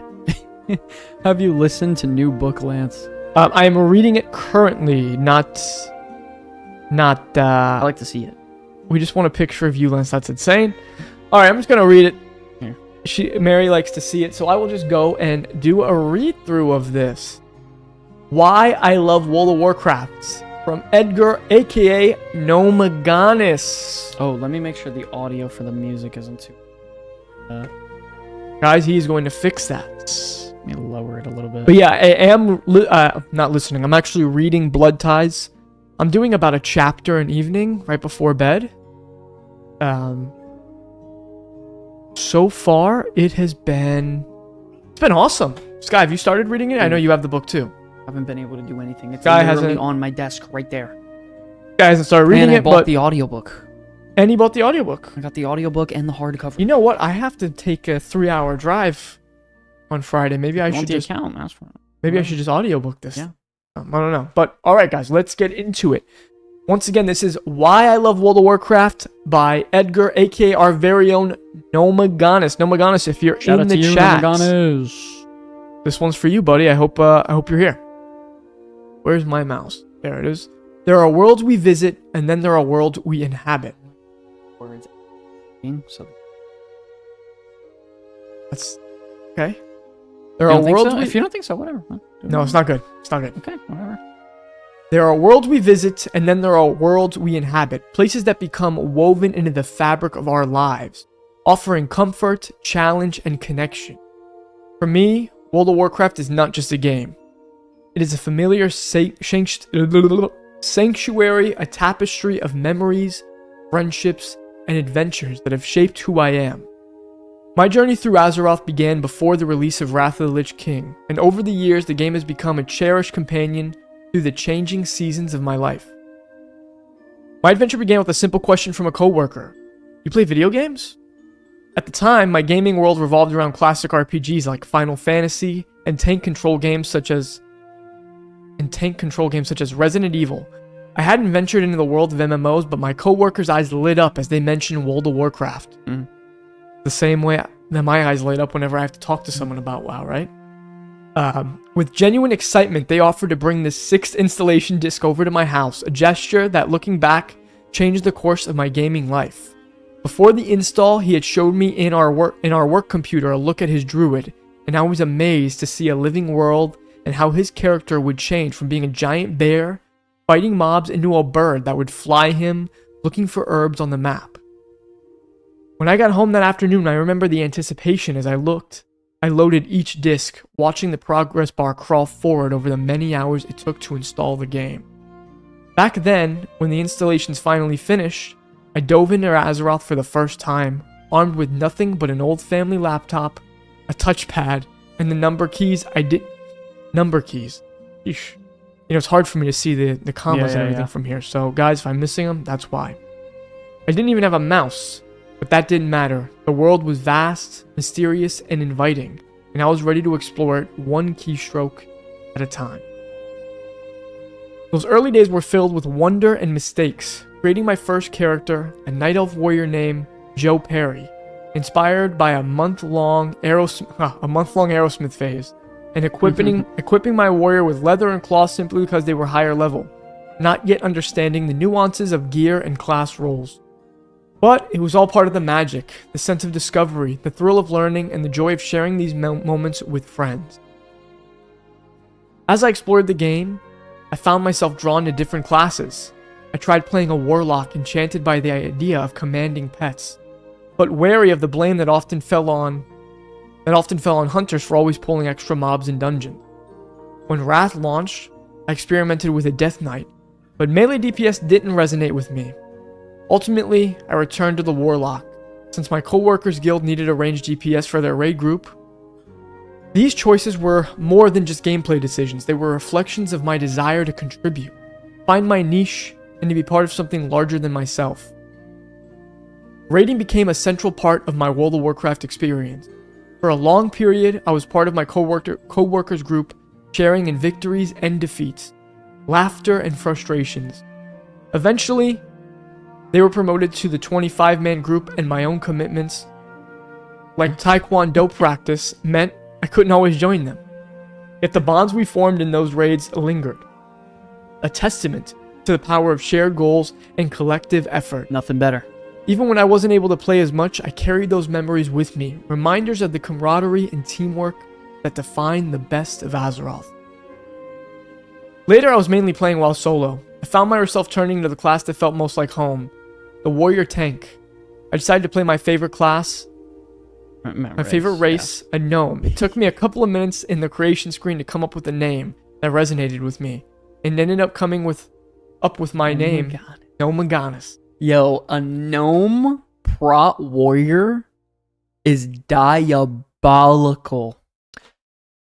To be a gnome prot warrior, I'm sorry, you're a fucking Chad. You're and anyone who disagrees, legend. Yeah, I love that. Bro, first of all, to be able to pull that off in Classic is very hard, because in the early levels, they have such low stamina, low strength. Like, it's hard. Like, you're very fragile as a gnome. Like, you're down like 30, 40 HP. Like, that shit is tough. Love the starting area. What can I say? Listen, by the way, I even like the Kata version of when they start Gnomeregan. I like it. Oh, yeah. I remember I that. really like. I remembered that, yeah. Gnomes, I always enjoy like leveling up gnomes up to like a mid-level. Just tough for me to play one as at max level as a main, because it's hard for me to take it serious. I think I could play a gnome mage. Gnome mage is pretty cool. I mean, gnome caster's fine. Yeah, gnome casters. You know what I always thought was kind of cool in Classic was like a gnome warlock with like that haircut that goes like this, and then he's got the mustache. 100%. And he's got a giant void walker with him. I always thought that was kind of fucking like just sleek, dude. I don't know. Yeah. Like, I thought that was always so cool. Us warriors are built different, especially back in the day. Yeah, you guys, that was your haircut? Yeah. Right there, the freaking hair that goes out like that. My first ever WoW tune was a gnome warrior. That's so gangster. What was your guys' first character you've ever made in World of Warcraft? Let me know, I'm curious. I'm gonna get back to reading. Yeah. Nomeganas, which is a play on the words of the Spanish no me ganas. Roughly translates to, you can't beat me. There is something deeply satisfying about tanking, about setting the pace of a dungeon, protecting your allies, and holding the line when chaos threatens to overwhelm. Tanking gave me a sense of purpose and agency, a feeling of being at the center of the story. I still remember the thrill of defeating Deathwing as a tank, marveling at the spectacle and wondering why we were fighting tentacles instead of the massive dragon in the water. These moments of leadership and responsibility became a source of pride and joy, reinforcing my connection to the game and its community. One of my most cherished memories from the time I started dating my now wife around 2011. She wasn't a fan of video games, but she understood how much World of Warcraft meant to me. On raid nights, she would bring me lunch, quietly supporting my passion, even if she didn't share it. For a brief period during Mist of Pandaria, I convinced her to join me in Azeroth. She rolled a hunter. Together we embarked on quests. She even ended up helping me tame a spirit beast, the elusive wolf near Bastion of Twilight, on my own hunter. Oh, wow. And I still have that pet to this day. I'll never forget the excitement of tracking the beast, teamwork it required, and the joy of sharing that victory with her. In those moments, the game became more than pixels and quests. It became a bridge between our worlds, a testament to love, patience, and the beauty of sharing what matters most. Love to see it. In 2015, my son was born and I took a break from raiding. Life outside the game demanded my attention, and while I would occasionally log in to see new content, I missed the rhythm and excitement of raiding. Yet World of Warcraft remained a constant presence, a place I could return to no matter how much time had passed.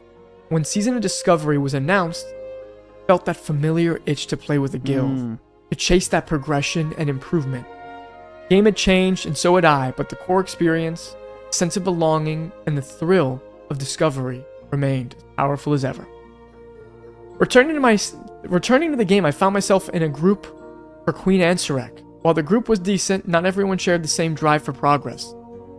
Some were content to wipe repeatedly while I yearned for growth and mystery. This led me to seek out guides and better ways to play. And in my search, I discovered a leveling guide on YouTube by the Comeback Kids. Their message, "Are you looking for a guild to play with?" resonated deeply. That very day after work, I sent in my application to join their guild, eager to find a new community of like-minded adventurers. This experience reminded me that World of Warcraft, at its heart, is about the people we meet and the relationships we build. What makes me love World of Warcraft is not just the mechanics or the content, but the atmosphere, the music that stirs nostalgia, the gameplay that challenges and delights, and the people who turn a virtual world into a living, breathing community. Azeroth is a place where I can log in and leave behind the worries of real life, only for a little while. It is a familiar refuge, source of comfort and joy, and a reminder that even in a digital world, we could find meaning, connection, and belonging. World of Warcraft is more than a game to me. It is a home away from home, canvas for memories and friendship, a source of inspiration and solace. Through its ever-changing landscapes and stories, I have found laughter, challenge, and community. I'm especially grateful for the Comeback Kids Guild, a group of people who genuinely want the best for each other and for the guild as a whole, whether you're a beginner or a mythic raider. Everyone is welcome and supported, given a chance for their own comeback. Such a caring and dedicated group, I look forward to the future of the game, knowing that together, we will continue to grow, help one another, create new memories in Azeroth. Love to see it. You love to fucking see it. Ladies and gentlemen, if you guys are in the chat, let's get some Comeback Kid icons in the chat, man. Let's get up some CK icons, dude. Awesome. Shout out to Nomaganis, dude. Love the freaking story. By the way, once again, if you guys are interested, we are doing a little, BlizzCon ticket giveaway. Shout out to Gino. He's the one supplying the tickets. If you guys are interested, you send in your stories to Lance over on the Discord about why you love World of Warcraft so much, why you're so passionate, why it really has moved your life in more way than just a game, and then we'll read them on stream, and eventually we'll come down to it almost like a little system where we'll vote together, us three, and then we'll give out the tickets and stuff, and it'll be a cool little thing for you to go to BlizzCon and tell us about your story. So very awesome. Shout out to Nomaganis, dude. Love to see stuff like that, man. Love the community coming together, and I think honestly, man, I just love seeing WoW and people be passionate about WoW, like truly passionate, like I am. Like, this isn't just some one-stop shop for me. You know, this isn't just something where it's like a little bit of a phase. Like, I am in WoW for the long haul. Like, I'm going to be in it for a hot minute. I mean, we got a freaking show that we do segments on twice a week. We're freaking making multiple channels to pump out shorts and content down the line. And I got Lance here helping me. We got the community. We got Liliana, all the officers, and Trojan, all the long-time dedicated freaking community members like Hell's Rocker, Mary, Zero, Juan Epstein, all of you guys, man. So thank every single one of you. Gino, shout out to you again. Cherry, Ramf, Mohawks, who else? Mega, Broform, Hell's Rocker, Tarkin, I can't remember anymore at the top of my head. That's all I got, guys. My brain's fried. But, I mean, gotta just love to see it, man. Gotta love to see it. When I'm not on WoW rehab, that's crazy. Yeah, I remember my trial run in Undermine. I told you, Sky, how great the positivity of the group was. Yeah, no, I mean, it's true, though. It's true. I think, guys, in a sense of just playing an MMO and playing a game, dude, there's nothing better than being with a guild and community that's like-minded. I'll say it again. I think a guild can, and the people you play with can either make or break an entire expansion for you. Easily. They can make or break it. Because they can ruin your time every time you log in, or you can have a freaking amazing time every time you log in. And I gotta say, with the War Within, you guys have made this expansion my top 2 or 3 favorite expansions ever. So, yeah, I don't know. What do you think? I've actually enjoyed playing this expansion. I think it's my favorite. It goes down as my favorite time to ever play the game. Yeah, I think, like, raw time playing, it's right there with me in TBC. I'm not saying it's the best expansion ever, but it's the most fun I've ever had. Yeah, and I think it's because of community and just our sense of involvement start to finish with the expansion. And delves. Don't forget those. You know what I mean. But yeah, this has been the most fun I've ever had playing the game. It also could be because I have such little time to play that whenever I do get to play, it's a lot of fun. Yeah. Man, I'll tell you what, guys. You know what's changed my life over the last couple weeks is being able to play World of Warcraft on a Steam Deck. Does anyone have a Steam Deck in here that plays World of Warcraft on it, maybe? Dude, I've been playing WoW on a Steam Deck maybe like once a day for an hour at night when I'm trying to wind down. And, man, I gotta say, it's a blast. And if you think it's not, it definitely is. So we can't delve, we need nothing else. Yeah, you're right, Zero. I mean, 100%. How you feeling, Lance? Feeling pretty good? Feel pretty good. Do we have Broform's story, or it should really be? His story is a quick little one-pager, so we should be... Yeah, it's there. Oh, there it is. Yeah, we should be able to read that. That won't take...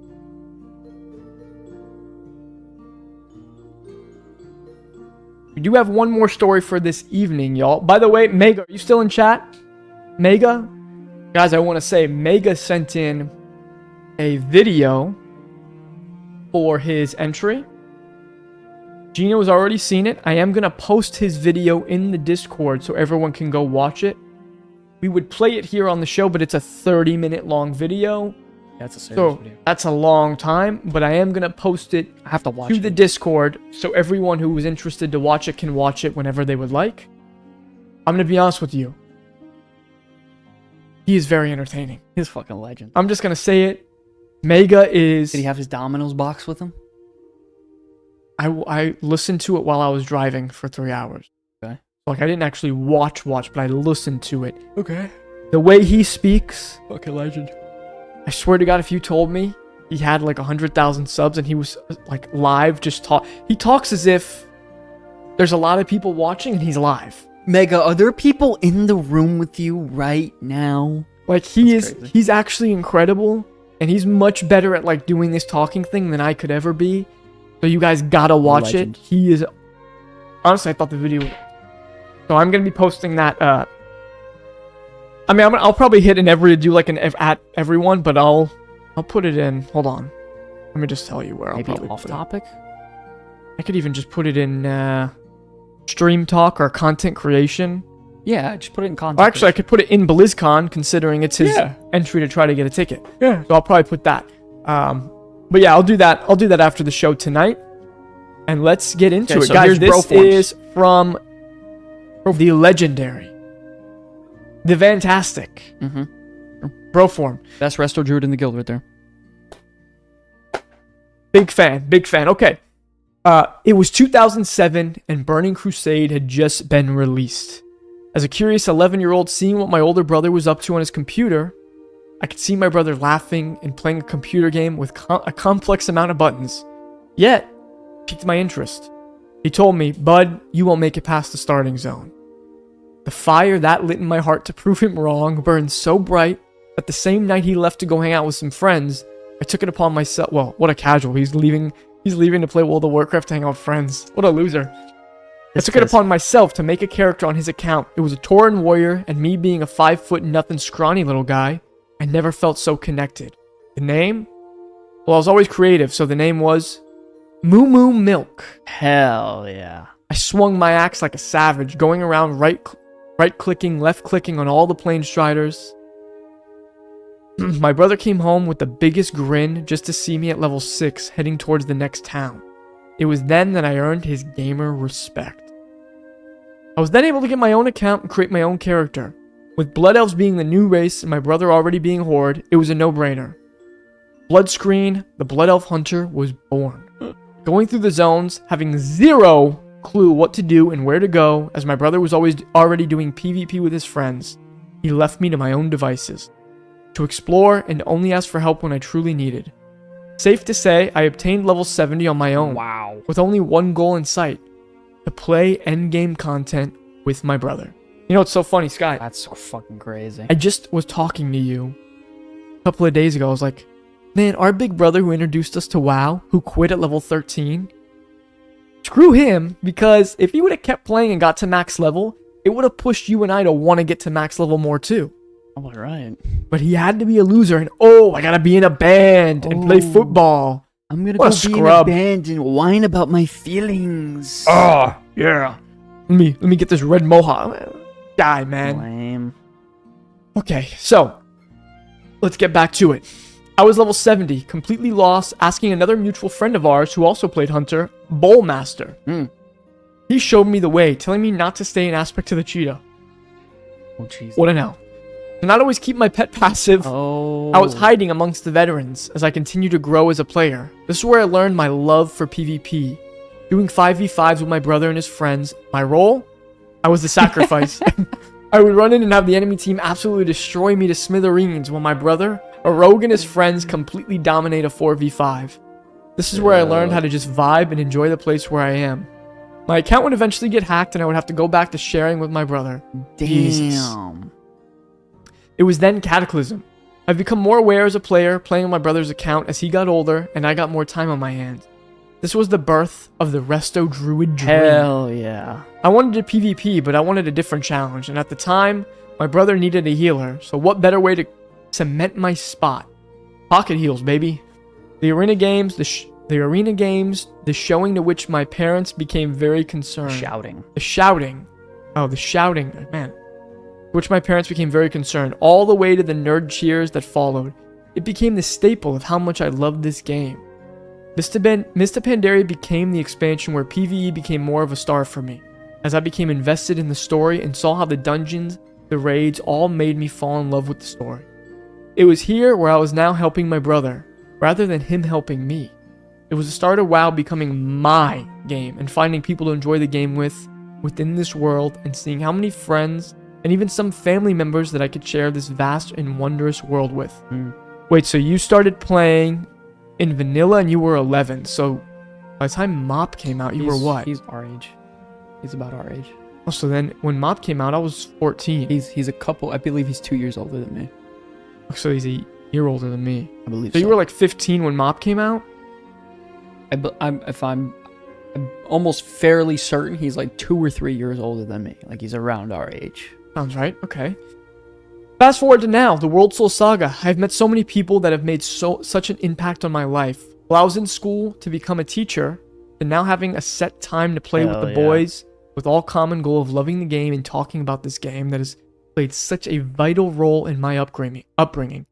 This game has changed my life in so many positive ways that this game is a part of me, and I feel a part of its world, which I think is a beautiful thing. From my childhood into my adulthood, the memories I made I cherish, but I can't wait to make more along the way. Proform. A legend. I love hearing people's stories, man. I really do. This man was the sacrificial bait in fives. Listen, we've all been there. Yeah, that sucks. We've all had to be there. That sucks, dude. They should bring back 5v5. Like, just casual queue up 5v5. Even if it's just for scrims. Yeah, just scrims. Like, that Let it shit be a is meme. fun, yeah. Or like, what's that brawl one? What's it called? But it was against the AI, right? Isn't that coming back permanently in this expansion? Not for the arena, I think, but for BGs. Oh, is that what that is? Yeah. Oh, I think you're right. Comp Stomp. Yeah, comp. But it's not called Comp Stomp anymore. Yeah. Man, I love hearing these stories, man. I love seeing how people get involved in WoW. Like, I don't know what it is. It's like such an addictive thing to listen to. I don't know why. Yeah.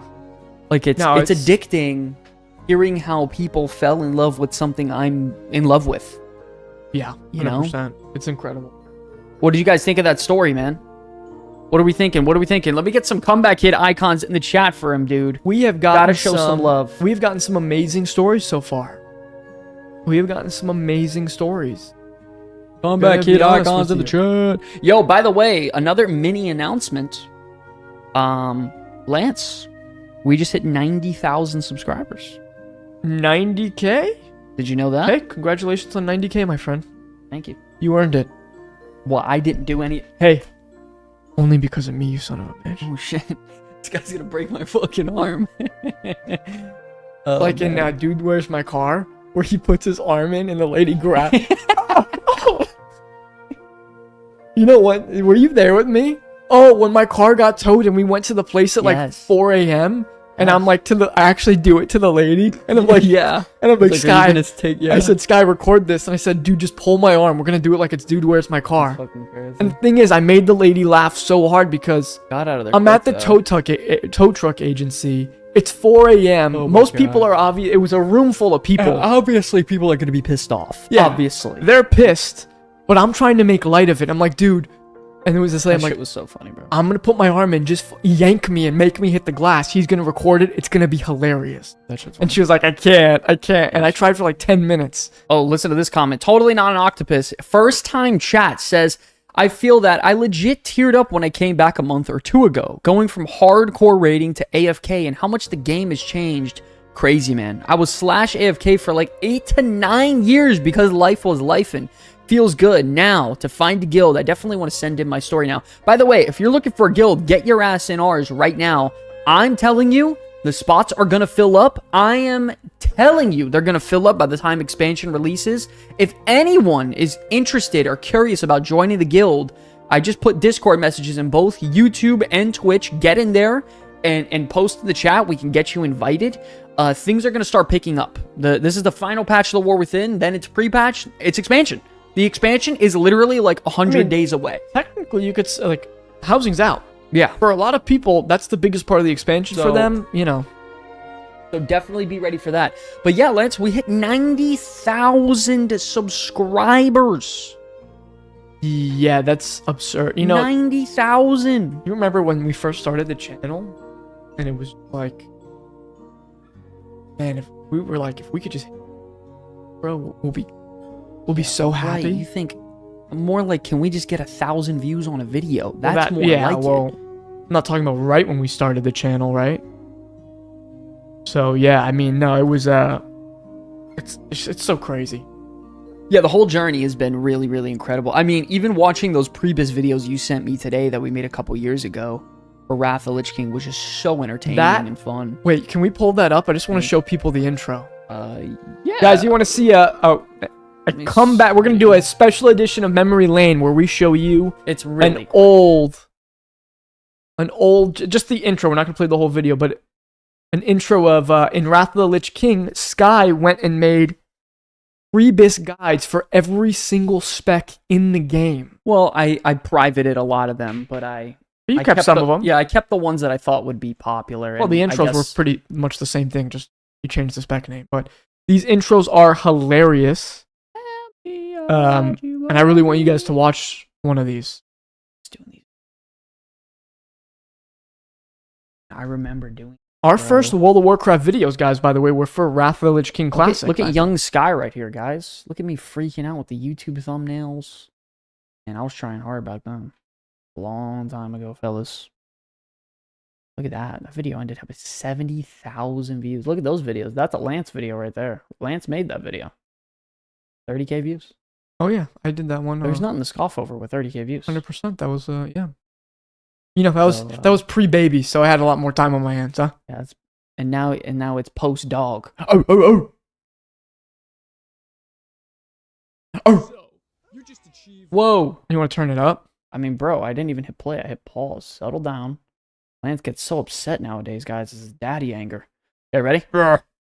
So, you just achieved level 80, and you're interested in learning how to get the best loot for your spec, eh? Well, look no further. My name is Agronus, and I have complete best in slot, and I'm ready to raid. Hell yeah. And it's my privilege to be showing you how to achieve just that in today's episode of Pre-Raid Best in Slot Protection Paladin Edition. You know, even then, I'd put so much work into the editing, like... Yo, these videos are insane. The amount of work that I'd put in for an edit was so much. And the crazy thing is, we still get comments to this day. I don't even know how. Literally, actually, for this specific one, today we got a comment. Literally today. We're getting hours ago, great video, exactly what I needed.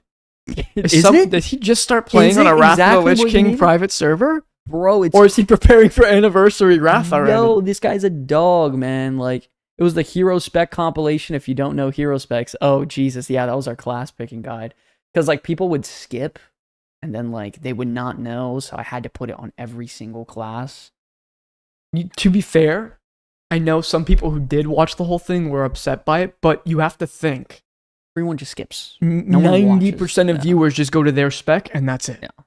But, nah, those were a lot of fun to do. I love doing those. I love making content in general. Making videos is so much fucking fun. I love it. I love them. That was insane. Maybe we'll do a memory lane one of these days on some of the older memory videos. You know, getting our first breakthroughs and stuff with New World and Lance freaking out about Diablo. Fun fact, guys. The first video that really popped off on this channel was when we were making New World videos. And I think at the time we had maybe 200 subs.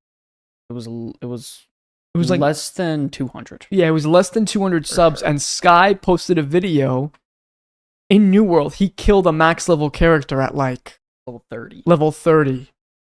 And he made the breakdown of how he did it.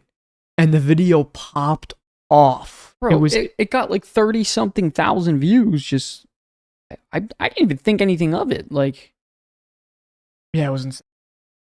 We're sitting there at Buffalo Wild Wings eating chicken wings. Watching the Dallas Cowboys. Dallas win football games, and then we see that. That shit was crazy. Those videos were such a trip. I'm not going to lie, Sky. I used to go back and watch those, even if I didn't get the items, because they were so cool to see for Sod. Was that what... That was your Tello and Ebonheart that saw it really made take off. Yeah,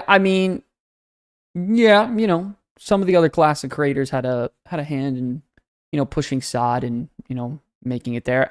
Honestly, I would say the biggest creators for Sod were Hammer, me, and Homeboy with the dreads. What's his name? Sarth, yeah.